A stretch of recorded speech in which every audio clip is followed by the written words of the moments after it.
Wah, jan ya. Sekedhik malih. Nah, niki wonten panyuwunan tetembangan podang kuning saking Pak Muji kagem dulur lanang Kang Mas Narto. Lah nggih, podang kuning. Niki mbok bilih Mas Dalang kapure bawa mboten ana apa, yo.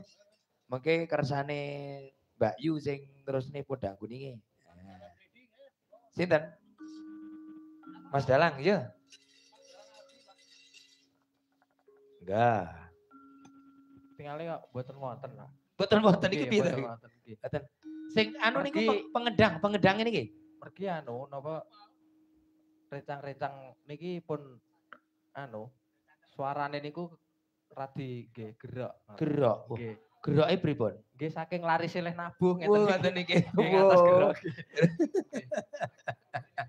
Cobi pengendange. Mas Mas Putut. Mas Putut monggo. Putut monggo Mas. Monggo Mas.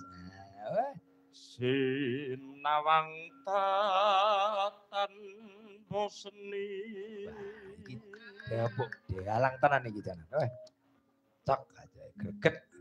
Greget dalang Pak pantenan iki. Gedalang.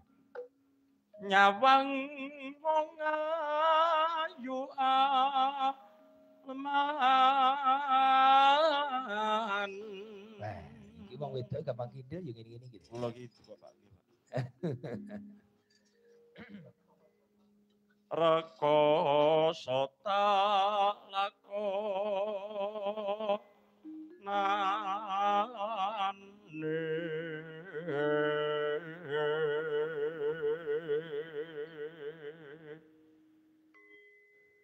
anggeraku ento nyawang